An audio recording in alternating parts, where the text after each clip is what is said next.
வெள்ளிக்கிழமை. ஆன்மீக உறவுகள் அனைவருக்கும் இந்த வெள்ளிப்பொழுதின் மகிழ்வான காலை உற்சாக வணக்கம் வணக்கம் வணக்கம். இந்த நாளினி நாளாகமைய இந்த நொடி வரைக்கும் எங்கள் எல்லோரையும் இப்பொழுது பேசியது போல ஆரோக்கியமாக உட்கார வைத்த கடவுளுக்கும் மறவாத நன்றி தன்னை பகிர்ந்து ஆமா, ஆமா. என்று அனைத்து நல்ல தினங்களையும் கொண்டாடி கொண்டிருக்கும் எல்லோருக்குமே இந்த வாழ்த்துக்களையும் கூறியபடியே 24/4/2026 மற்றும் ஒரு வெள்ளிக்காலை நேரில் பொழுதோடு வந்திருக்கின்றோம். வழமை போலவே முதலில் மும்மத சிந்தனை நேரம், அதனை தொடர்ந்து யோகாசன பயிற்சி 99ஓடு இணைகின்றோம். இன்று நாளை 100 அதனை ஒட்டிய சிறப்பு நிகழ்வாக இருக்கின்றது. எல்லோரும் ஓடி வந்து அந்த நேரம் உட்காருங்கள். லண்டன் நேரம் 5 மணியும் ஐரோப்பிய நேரம் 6 மணிக்கும் இடம்பெறுகின்றது. அதனைத் தொடர்ந்து பன்னிசை நேரம், தொடர்ந்து கேள்விக்கணைகள் செல்வி நித்யானந்தன் அவர்கள், தொடர்ந்து சொல் விளையாட்டு சொல்தடர் ஜெயம் அவர்கள் இணைய காத்திருக்கின்றார்கள். எல்லோருக்கும் வணக்கம். தாமரக்கா வணக்கம். வாங்க. உற்சாக வணக்கம் பாணி. இப்போது மும்மத சிந்தனை நேரம். டேவிட் ஆண்டனி அவர்கள் உங்கள் சிந்தனையை தாருங்கள். உலகெங்கும் சென்று நற்செய்தியை பறைசாற்றுங்கள் என்கின்றது திருப்பாடல் 117. பிதாச்சுதன் தூயாவியின் பேராலே ஆமென். இறை புகழ்ச்சி உமக்கே. அன்பு பாமுக உறவுகளுக்கு எனது காலை வணக்கம். உங்கள் குடும்ப நல உற்சாகத்திற்காக இறைவனை பிரார்த்தித்து கிறிஸ்தவ நற்சிந்தனை வழங்குபவர் பிரான்சில் இருந்து டேவிட். தொடர் 2070 பாஸ்கா காலம் 3ஆம் வாரம் என்று வெள்ளி தினமுமாகும். இன்று திருகவை புனித பிதேலிஸ் அவர்களை நினைவு கூறுகின்றது. அன்பான உறவுகளே, அன்பான இறைவனை நாம் நினைந்து பாடுவோம். நானே வானின் நின்று இறங்கி வந்த உயிருள்ள உணவு, இதை யாராவது உண்டால் அவன் என்றுமே வாழ்வான், அவன் என்றுமே வாழ்வான். நானே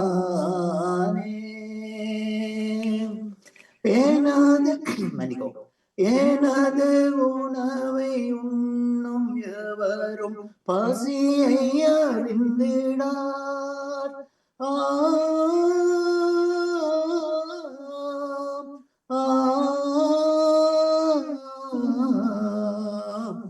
எனது உணவை உண்ணும் எவரும் பசியை அறிந்திடார். என்றும் எனது குருதி பருகும் எவரும் தாகம் தெரிந்திடார். நானே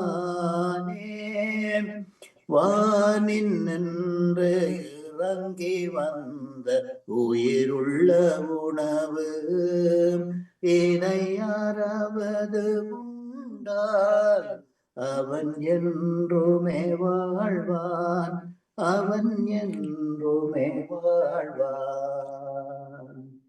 வாழ்த்தொலியாக அல்லேலுயா அல்லேலுயா, எனது சதையை உண்டு என் இரத்தத்தை குடிப்போர் என்னோடு இணைந்திருப்பர், நானும் அவர்களோடு இணைந்திருப்பேன் என்கின்றார் ஆண்டவர். அல்லேலுயா. இன்றைய நற்செய்தியாக புனித யோவான் எழுதிய நற்செய்தியில் இருந்து வாசகம். அதிகாரம் 6 இறை வார்த்தைகள் 52 59 வரை. அக்காலத்தில் நாம் உண்பதற்கு இவர் தமது சதையை எப்படி கொடுக்க இயலும் என்ற வாக்குவாதம் யூதர்களிடையே எழுந்தது. இயேசு அவர்களிடம், உறுதியாக உங்களுக்கு சொல்லுகிறேன், மானிட மகனின் தசையை கொன்று அவருடைய இரத்தத்தை குடித்தால் ஒழிய நீங்கள் வாழ்வு அடைய மாட்டீர்கள். எனது சதையை உண்டு என் இரத்தத்தை குடிப்பவர் நிலை வாழ்வை கொண்டுள்ளார். நானும் அவரை இறுதி நாளில் உயிர்த்தெழச் செய்வேன்.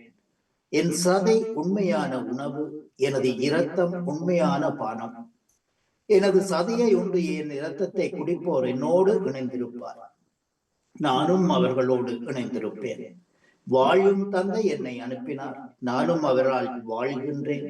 அதுபோல் என்னை உண்போரும் என்னால் வாழ்வர். விண்ணகத்திலிருந்து இறங்கி வந்த உணவு இதுவே. இது நம் முன்னோர் உண்ட உணவு போன்றது அல்ல. அதை உண்டவர்கள் இறந்து போனார்கள். இவ்வுணவை உண்போர் என்றும் வாழ்வர். இயேசு கப்பர்நாகமில் உள்ள தொழுகை கூட்டத்தில் இவ்வாறு கற்பித்தார். இது கிறிஸ்து வழங்கும் வாழ்வு தரும் நற்செய்தி. கிறிஸ்துவே உமக்கு புகழ். இன்றைய நச்சிந்தனையாக. உணவு என்பது எல்லா உயிர்களுக்கும் அவசியமாகிறது. நாம் உட்கொள்ளும் உணவால் தான் நாம் சக்தி பெற்று அனைத்தையும் செயல்படுத்த முடிகின்றது. நாம் ஒருவேளை உட்கொள்ளும் உணவானது அடுத்த வேளை நமக்கு நிரந்தரமாக கிடைப்பதில்லை. இப்படி நிலையில்லா அழிந்து போகும் உணவை நாம் தேடி அலைவதை விட வாழ்வும் வழியும் உண்மையும் உயிருமான இருக்கும் இயேசுவையே உணவாக உட்கொள்ளுவோம். தன்னலம் மறந்து பிற நலனில் அக்கறை கொண்டு வாழுவோம். கடைசி காப்போசன வேளையிலே இயேசு அந்த அப்பத்தை எடுத்து பிட்டு தம் சகோதரருக்கு அளித்து கூறியதாவது, அனைவரும் இதை வாங்கி உண்ணுங்கள், இது உங்களுக்காக கையளிக்கப்படும் என் சரீரம் என்றார். இரண்டாவது ரசக்கிண்ணத்தை எடுத்து அவர்களுக்கு அளித்து கூறியதாவது, அனைவரும் இதை வாங்கி பருகுங்கள், இது உடன்படிக்கைக்கான என் ரத்தம், பாவ மன்னிப்புக்கென்று உங்களுக்காகவும் பலருக்காகவும் சிந்தப்படும், இதை என் நினைவாக செய்யுங்கள் என்றார். ஆகவே இந்த அப்பத்தை உண்டு கிண்ணத்தில் பருகும் போதெல்லாம் நாம் கிறிஸ்துவின் மரணத்தை அறிக்கை இடுகின்றோம் என்று சொல்லி புனித பவுல் அடிகளார் தன்னுடைய திருமுகத்திலே குறிப்பிடுகின்றார். அதை உண்பதற்கு நம்மை தகுதியுள்ளவர்களாக தயார்படுத்துவோம். அவ்வாறு தகுதியுள்ளவர்களாக இயேசுவை உண்டால் அழியா நிலையையும் ஆத்ம பலத்தையும் நாம் பெறுவோம். இயேசுவில் உண்மையான உயிர் உள்ள வாழ்வை நாம் வாழலாம். நற்செய்தி நூல்களில் முதன்மையானது மாற்கு நற்செய்தி. நச்செய்தியாளர் மார்க்குவை தன் மகனென அழைக்கும் பேதுரு தன் வழியாக கிறிஸ்துவை ஏற்றுக்கொண்டவனுக்கு அவர் எழுதிய அறிவுரிய முதல் வாசக வார்த்தைகள் தான். நமது எண்மை எதிரியாகிய அழகை யாரை விழுங்கலாம் என கட்சிக்கும் சிங்கம் போல தேடி திரிவதால் விழிப்பாயிருங்கள் என்பதோடு நாம் இயேசுவின் மாட்சியில் பங்கு கொள்ள அழைக்கப்பட்டிருக்கின்றோம். இதை நாம் 1 பேதுரு 5, 8, 10 வசனங்களில் காணலாம். ஆகவே இதை பேதுரு நினைவூட்டுகின்றார். இயேசுவின் நற்செய்தியை உலகெங்கும் எடுத்துச் சொல்லும் புனித பணியில் பேதுருவின் சீடராகவும் பணியாளராகவும் இருந்த மார்க்குவை போல நாமும் நற்செய்தியின் சாட்சிகளாகும். ஆகவே நமக்கு தந்த இந்த பணியை எடுத்துச் செல்வது மட்டுமில்லாமல் இதை அறிக்கையிட்டு அதன்படி நாமும் வாழ முயற்சிப்போம். ஆகவே இந்நற்சிந்தனையில் இணைந்திருந்த அனைத்து பாம்பு உறவுகளுக்கும் இந்நாளிலே இறைவன் நிறையாசு வழங்க வேண்டும் என்று எல்லோருக்கும் பொதுவான இறைவனை பிரார்த்தித்து விடவரும் இன்றைய நாள் நிகழ்ச்சிகள் அனைத்து மினித நடைபெற வாழ்த்துக்கள் கூறி அன்போடு விடவருகின்றேன். அன்பு தங்கையை திருமதி தவமலர் கல்வராஜன் அவர்களை மீண்டும் ஞாயிறு சிந்தனையோடு அடுத்த தலைமுறை நோக்கி சிறப்பு குழந்தைகள் விழிப்புணர்வு மாதத்தில் நன்றி வணக்கம். தங்கையை திரைப்பம் வீக்கெண்ட் போகுத்தோஸ். நன்றி வணக்கம். நன்றி வணக்கம் டேவிட் ஆண்டனி அவர்களே, உங்கள் சிந்தனைக்கு வாழ்த்துக்கள். அத்து பாலன் வேலுப்பிள்ளை அவர்கள் உங்கள் சிந்தனையை தாருங்கள். மீண்டும் ஒரு புதிய நாளை காண தந்த கிருபைகளுக்காக இயேசுராஜனுக்கு உள்ள நாளத்திலிருந்து கோடான கோடி நன்றிகளை சொல்லிக்கொண்டு அப்படியே அன்பு சகோதரி திருமதி கோமல கல்விராஜனுக்கு இனிமையான காலை வணக்கம். அப்படி நிலமா உற்சாகமா இருக்கீங்களா? இனிமையான காலை வணக்கம் பாலன். நான் மிக உற்சாகமா இருக்கேன். மிக்க நன்றி. நீங்களும் உற்சாகம் தானே? நானும் அதே உற்சாகத்தை சோதரி மிக்க நன்றி சோதரி.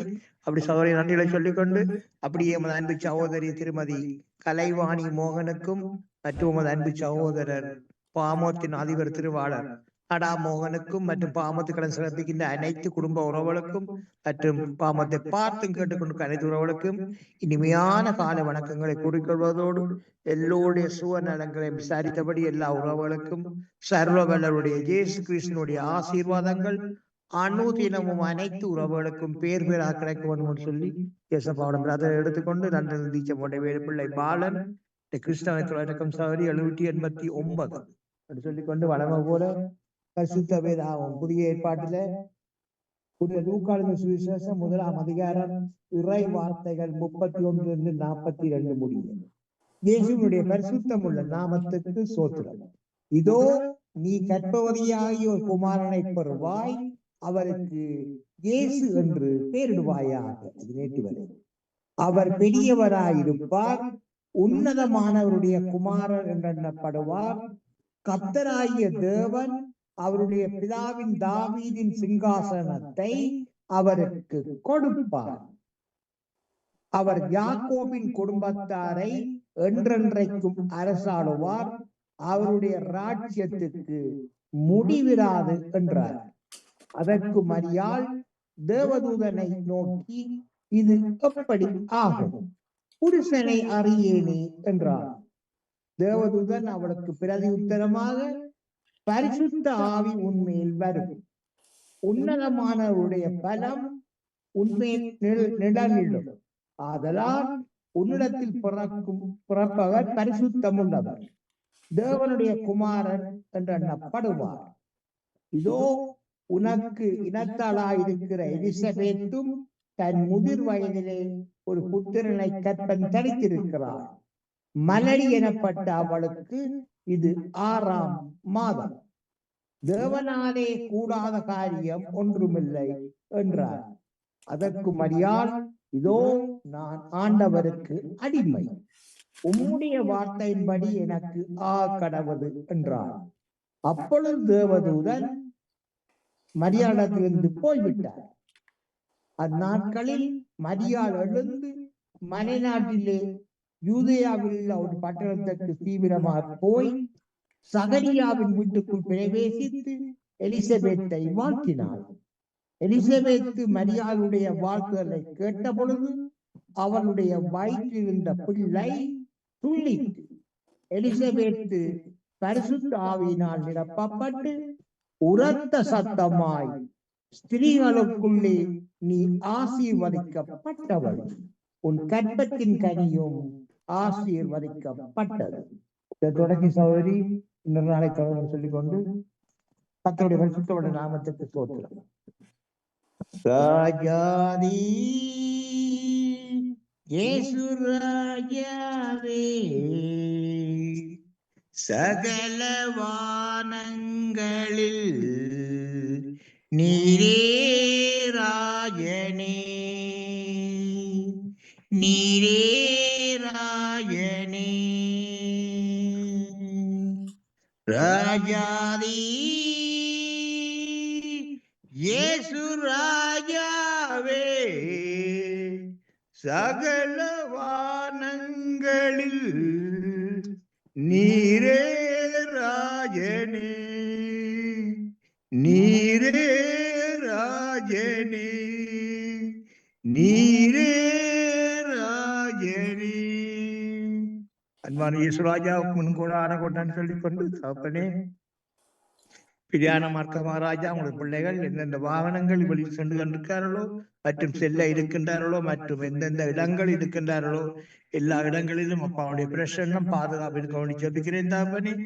அப்பா, அவர்களுக்கு கூட சிறு விபத்துக்கள் ஆபத்துக்கள் ராஜா பிறர் மூலம் எப்படாவணும் ராஜா, எல்லா தீங்கு விபத்துக்கள் ஆபத்துக்கள் காத்துக்கொள்ளணும் ஜெபிக்கிறேன் தகப்பனே. அப்படியே நீங்க தினமும் பாதுகாத்து வருகிறமைக்காகவும் இந்த நாளில் தூதருடைய பிரசன்னம் பாதுகாப்பா அவன் எடுத்துக் கொண்டிருப்பதற்காகவும் எடுத்த போறமைக்காகவும் நான் செலுத்துவோம் தகப்பனே. குழந்தை குறித்த ஆசிரியங்க ராஜா, தகப்பனே, எல்லா குடும்பங்களும் தேவைகளை காரணீங்க ராஜா. ஒவ்வொரு குடும்பங்களும் கைட்டு செய்யும் சகலவற்றையும் இரட்டத்தனியாக ஆசீர்வதித்து கொடுக்க வேண்டும் என்று சொல்லி கிறிஸ்துவின் நாமத்தில் ஜபிக்கிறேன் பிதாவே. கூடவே இருந்து எல்லோரையும் ஆசீர்வதிங்க ராஜா. உலகில் நிறந்த சமானத்தை கொண்டவனும் ஜபிக்கிறேன் தகப்பனே. அதுகளோட பேசுங்க, ராணுவ தலைவர் நீங்கள் பேசுங்க. அப்படியே தகப்பனே, பாமோத்தில் அதுகள் குடும்பம் கைட்டு செய்யும் சகலவற்றையும் அணுதினம் அவர்களை ஆசீர்வதித்து அவர்களை பலப்படுத்தி அவர் செல்லுமிடமெல்லாம் கூடவே இருந்து அணு வினாடியும் அவர்களை பாதுகாப்பா அவங்க எடுத்தவன் சொல்லி ஏசப்பாவிடம் பிரார்த்தனை எடுத்துக்கொண்டு செயல்பட. நன்றி, வணக்கம். நன்றி, வணக்கம். பாலன் வேலு பிள்ளை அவர்களே, உங்கள் சிந்தனைக்கு வாழ்த்துக்கள். அடுத்து நேவி ஸ்கிரிப்ட், உங்கள் சிந்தனையை தாருங்கள். இனிய காலை உற்சாக வணக்கம் திருமதி தாமலர் கல்விராஜன் அவர்களே. வணக்கம். ஆமுக உறவுகளுக்கும் திருமதி நடாமோகன் வாணிமோகன் அவர்களுக்கும் நச்சிந்தனை வழங்கியவர்களுக்கும் கேட்டுக்கொண்டிருக்கும் உறவுகளுக்கும் என்னுடைய அன்பான காலை வணக்கத்தை கூறிக்கொண்டு அமைதியான இந்த நாளை உங்களுக்கு தந்த இறைவனை வாழ்த்தி போற்றி வணங்கிக் கொண்டு என்னுடைய நச்சிந்தனை தொடர்ந்து 1987 என்றும் கூறிக்கொண்டு இன்றைய இறை வார்த்தையின் சிந்தனையாக, நிலையில்லா வாழ்வு, முடிவில்லா வாழ்வு என்னும் கருத்துக்கள் இயேசு இவ்வுலகிற்கு வந்த பின்புதான் முடிவில்லா வாழ்வு ஒன்று உண்டு, அவ்வாழ்வை பெற்றுக் கொள்வதற்கு அவரே வழியும் ஊற்றும் என்பது புலப்பட்டது. நிலை வாழ்வு என்றால் என்ன? உண்மையான ஒரே கடவுளாகிய உண்மையும் நீர் அனுப்பிய இயேசு கிறிஸ்துவையும் அறிவதே நிலை வாழ்வு என்று யோவான் நற்செய்தியில் வாசிக்கின்றோம். இயேசுவின் உடலை, அதாவது பரிசுத்த நற்கருணையை உண்பவர்கள் முடிவில்லாத வாழ்வு பெறுவார்கள். அழிந்து போகும் உணவுக்காக உழைக்க வேண்டாம், நிலை வாழ்வு தரும் அழியாத உணவுக்காக உழையுங்கள் என்றார் இயேசு.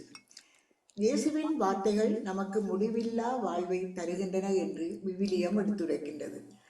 பேதுரு இயேசுவை நோக்கி கூறிய, ஆண்டவரே, நாங்கள் யாரிடம் போவோம்? நிலைவாழ்வு அளிக்கும் வார்த்தைகள் உம்மிடம் தானே உள்ளன என்னும் மிக பிரபல்யமான சொற்கள் அவரது வார்த்தையின் வல்லமையை எடுத்துரைக்கின்றன. எனவே நாம் இறை வார்த்தையை ஆர்வமுடன் வாசித்து செவிக்க வேண்டும். இன்றைய இறை வார்த்தையிலும் இயேசு போதிக்கும் ஒவ்வொரு வார்த்தைகளுக்கும் ஒரு அர்த்தம் உண்டு. இயேசுவின் வார்த்தைகளை யூதர்களும் அவரது சீடர்களும் அதை மேம்போக்காக புரிந்து கொண்டு அவரை தவறாக நினைக்கின்றார்கள். இயேசுவின் சதையை உண்டு அவரின் இரத்தத்தை குடித்தல் என்பது அவரின் விழுமியங்களை ஏற்றுக்கொண்டு அவராகவே வாழ்வது. இத்தகைய வாழ்வை நாம் வாழும்போது நாம் நிலை வாழ்வை பெறுகின்றோம். நற்கருணை விருந்தில் நாம் பங்கு பெறும் போது இயேசு நம்முள் வருகின்றார், நாம் அவருள் வாழ்கின்றோம். நம் இதயத்தில் எழுந்தருளும் இயேசுவோடு பேசுவதற்கு இது ஒரு அருமையான வாய்ப்பு. இந்த உரையாடலால் நம் உள்ளம் பண்பட்டு இயேசுவின் பிரசன்னத்தில் வாழ பயிற்சி பெறுகின்றது. நம்மை தேடி நம் இல்லம் நண்பரோடு அமர்ந்து பேசி அவரை உபசரிப்பதில் நமக்கும் நண்பருக்கும் மனநிறைவு உருவாவது போல நம் உள்ளம் தேடி வரும் இயேசுவை நன்றியோடு வரவேற்போம். நம் குற்றங்களுக்காக மன்னிப்பை வேண்டுவோம். நம் தேவைகளை எடுத்து கூறி அவரது பாதுகாப்பை நாடுவோம்.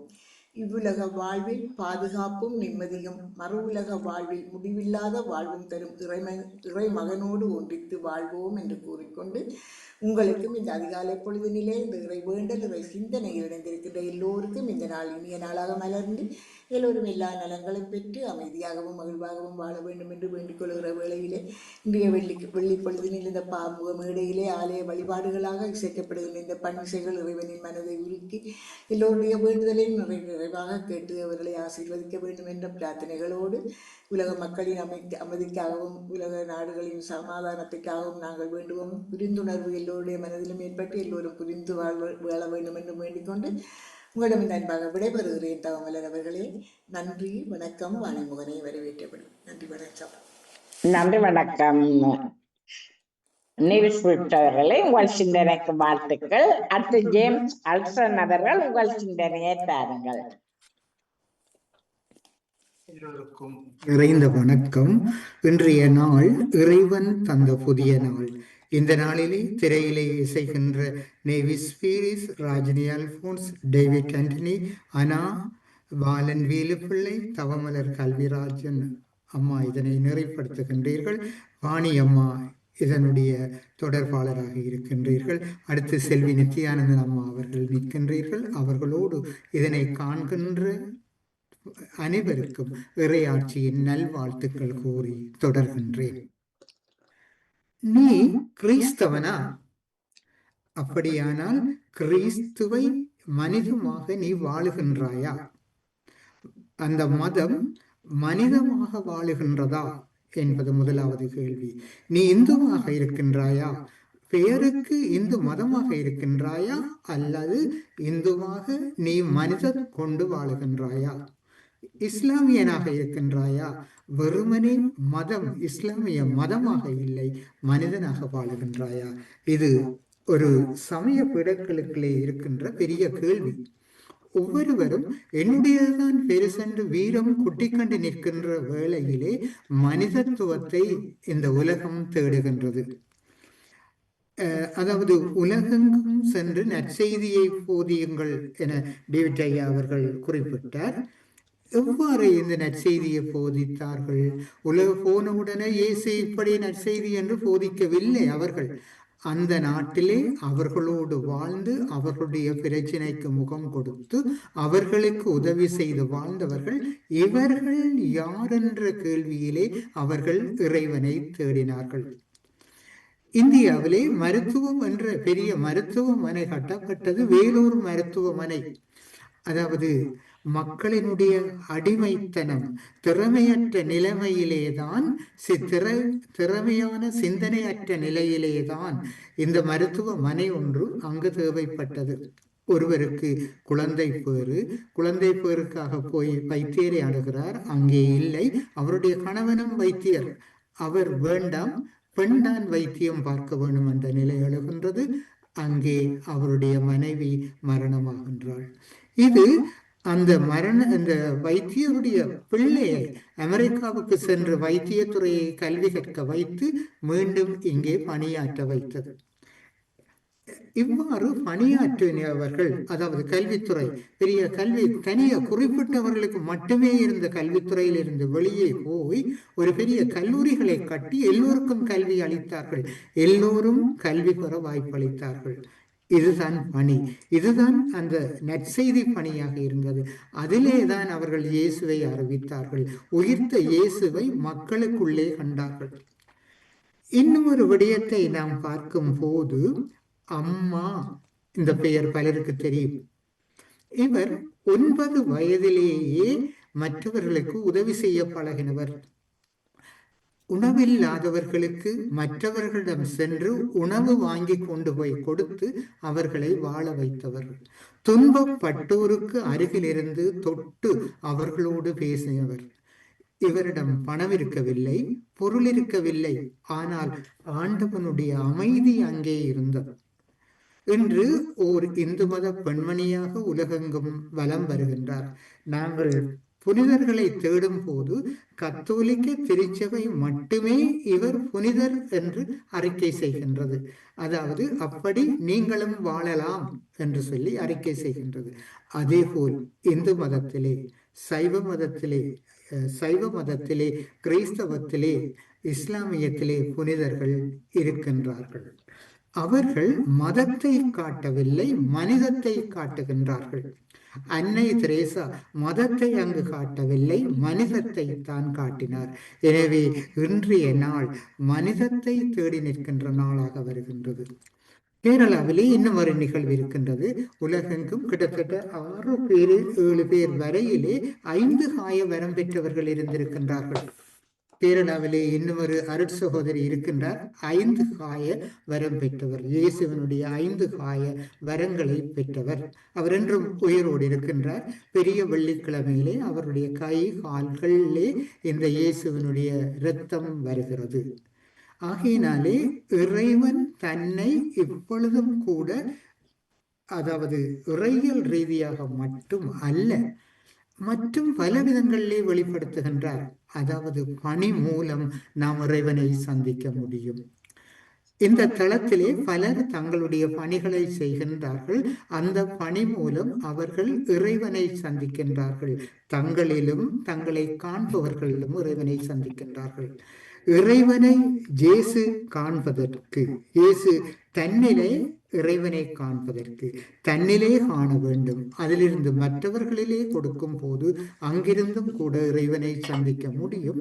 பல வேளைகளிலே வைத்தியசாலையிலே பணி செய்பவர்களை பார்த்து பலர் கரம் குவிப்பதை பார்த்திருக்கின்றோம்.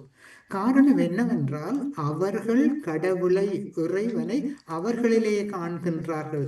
அங்கே மதம் இருக்கவில்லை, மனிதம் இருந்தது, உறவிருக்கவில்லை, உயிர் இருந்தது. அந்த உயிரிலே இறைவன் உறவாடினார். அந்த உறவிலே அவர்கள் இறைவனை கண்டார்கள். ஆகையினாலே நாம் நம்முடைய வாழ்க்கையிலே இறைவனை மற்றவர்களுக்கு காட்டுவதற்கு இன்றைய நாளில் நாம் அருள் நோக்குவோம். அன்பு நிறைந்த ஆண்டவா, அமைதியின் தூதுவனாய் என்னை பயன்படுத்தும். பகையுள்ள இடத்தில் பாசத்தையும், மனவேதனை உள்ள இடத்தில் மன்னிப்பையும், ஐயமுள்ள சூழலில் விசுவாசத்தையும், அவநம்பிக்கையுள்ள மனதில் நம்பிக்கையையும், இருள் சூழ்ந்த இடத்தில் ஒளியையும், துயரம் நிறைந்த உள்ளத்தில் மகிழ்ச்சியையும் வழங்கி அருள் புரியும். நான் ஆறுதல் பெறுவதை விட ஆறுதல் அளிக்கவும், பிறர் என்னை புரிந்து கொள்ள விரும்புவதை விட பிறரை புரிந்து கொள்ளவும், பிறருக்கு அன்பை அளிக்கவும் அருள் தாரும். இந்த வேளையிலே இன்றைய தினத்திலே பிறந்த தினத்தினை கொண்டாடுகின்றவர்கள், அந்த பிறந்த தின கொண்டாட்டத்திற்காக ஏங்குகின்றவர்கள், அந்த விழாவிற்காக காத்திருப்பவர்கள், திருமண கொண்டாட்டங்கள் செய்பவர்கள், இன்றைய நாளிலே என்னுடைய பிள்ளை எனக்கு தொலைபேசி எடுக்கும் என்று காத்திருக்கின்ற தாய் தந்தையர்கள், வைத்தியசாலையிலே இருந்து என்னுடைய பிள்ளை என்னை வந்து பார்க்குமா என்று ஏங்கி பார்க்காமலே போகும்போது ஏங்கியே செல்லுகின்றவர்கள், இந்த தளத்திலே ஒவ்வொரு விதமாக பணிபுரிகின்றவர்கள். இன்று நான் வேலைக்கு செல்லுகின்றேன். இந்த வேலை இறைவன் இந்த உலகிற்கு தந்தது, அதனுடைய பணியாளர் நான் என்பதனை புரிந்து கொள்ளாமலே பணி செய்கின்ற ஒவ்வொருவரையும் இந்த தளத்திலே நெறிப்படுத்துகின்ற வாணிமோகன், தவமலர் கல்விராஜன், நடாமோகன் மற்றும் பலர் இருக்கின்றார்கள். ஒவ்வொருவரையும் வாழ்த்தி நின்று விடைபெறுகிறேன். நன்றி, வணக்கம். நன்றி, வணக்கம். ஜேம்ஸ் அல்சன் அவர்களே, உங்கள் சிந்தனைக்கு வாழ்த்துக்கள். அடுத்து ராஜினி அல்போன்ஸ் அவர்கள் உங்கள் சிந்தனையை தாருங்கள். வணக்கம் வாணியவர்களுக்கும் தவமலர்களுக்கும் அனைவருக்கும் வணக்கம். வணக்கம். மன்னிப்பு மன்னிப்பு மன்னிப்பு தேவா, மன்னிப்பு மன்னிப்பு தாரும் இறைவா, மன்னிப்பு தாரும் இறைவா. ஆரம்ப காலத்தில் கிறிஸ்தவர்களின் எத்தகையவே நாம் பார்க்கின்றோம். எந்த துன்பம் வந்தாலும் அதை தாங்கிக் கொண்டு அதிலிருந்து மீண்டு எழக்கூடிய ஆற்றல் பெற்றவர்களாக இருந்தார்கள். இக்காலத்தில் இவர்கள் கொண்டிருந்த நம்பிக்கை பார்வைகள் தாங்கள் என்று அடைகின்ற துன்பத்தை தாண்டிய நாளைய மகிழ்ச்சி ஒன்றுமே இல்லாமல் கவலைகளாலும் கஷ்டங்களாலும் போரினாலும் துயரினாலும் எல்லோரும் பாதிக்கப்பட்டு இன்று துயரை அடைகிறார்கள். இன்று நாம் நம்முடைய நம்பிக்கைக்காக துன்பப்படுகின்றோம், நிராகரிக்கப்படுகின்றோம். வயலில் பார்க்கின்ற பூ போல் நாம் நம் வாழ்வின் முழுமையை எந்த சூழலிலும் அடைய பழகிக் கொள்ள வேண்டும். தயக்கம், பின்வாங்குதல், மற்றவர்களுக்கு எதிர்வினை ஆற்றுதல் போன்றவற்றை நாம் முன்னோக்கி செல்ல விடுவதில்லை நம்மை.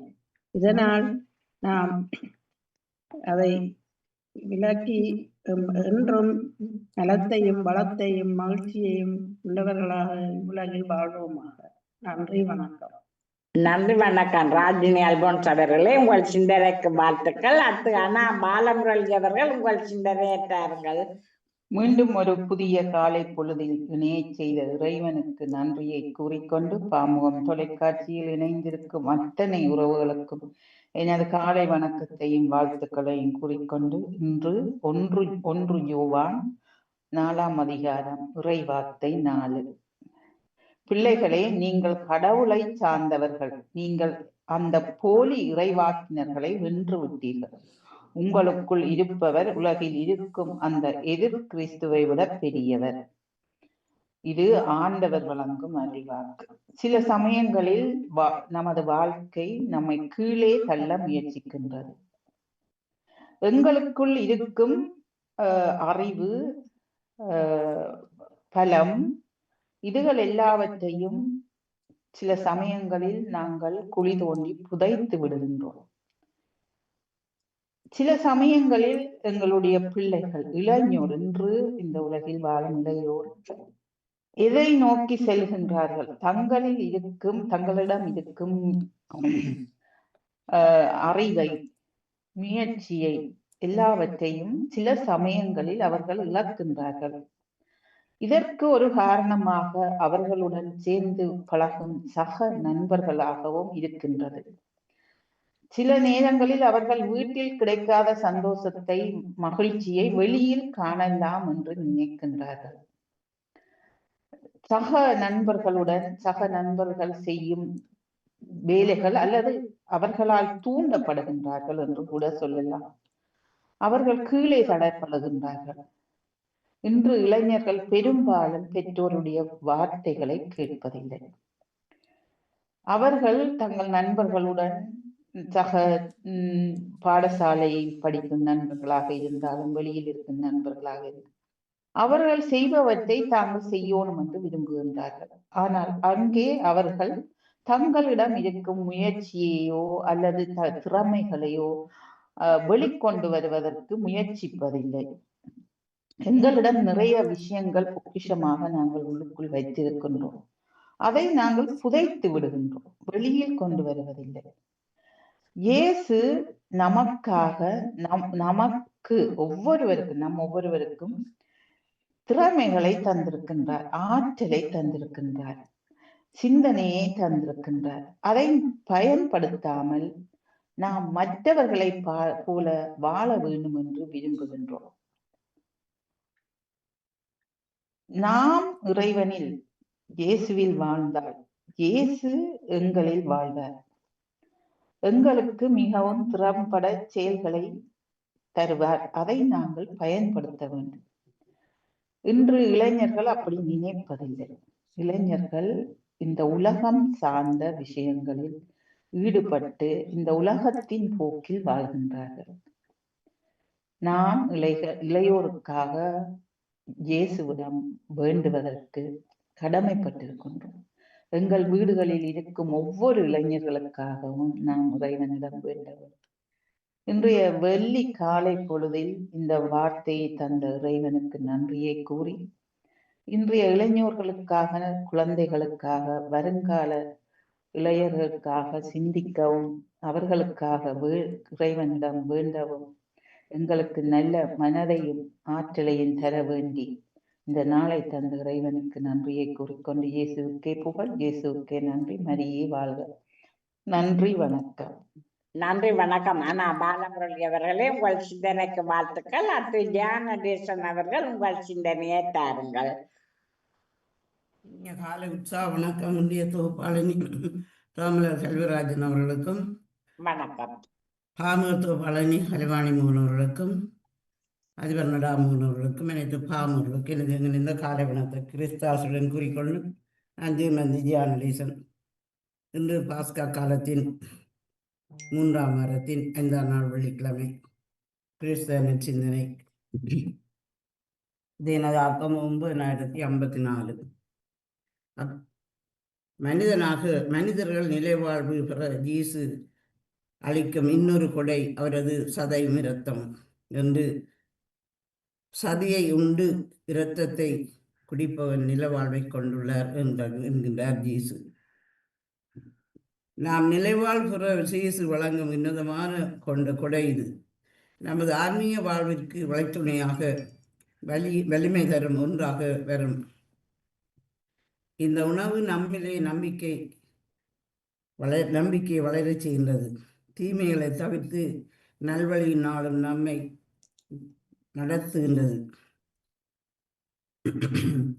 இயேசுவின் உடனிருப்பை எல்லா சூழ்நிலைகளிலும் நமக்கு தருகின்றது.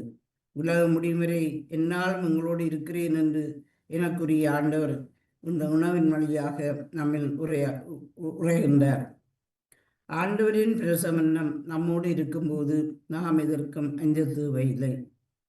நம்மை எப்போதும் ஆண்டவன் பிரசன்னத்திற்காக வைத்திருக்க அவரது வழிகாட்டுதலில் நாம் வாழ இந்த உணவு உதவுகின்றது. ஆண்டவரின் பிரசன்னத்தில் நாம் வாழும் போது அவருக்கு உரியவர்களாக வாழ்வோம். அவரிடமிருந்து கற்றுக்கொண்டு அவரை போல நாமும் செயல்படுவோம். நிலை வாழ்வு நமது உரிமையாகும். சிந்தித்து செயல்படுவோம். நன்றி, வணக்கம். ராமலர் கல்விராஜன் அவர்களே. நன்றி, வணக்கம். ஜானடேசன் அவர்களே, உங்கள் சிந்தனைக்கு வாழ்த்துக்கள்.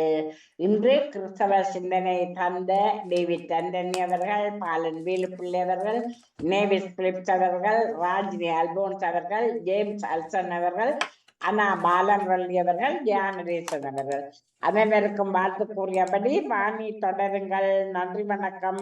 மிக மிக நன்றி அக்கா. தொடர்ந்து கொள்வோம். நன்றி, வணக்கம். நன்றி, வணக்கம். நன்றி, வணக்கம்.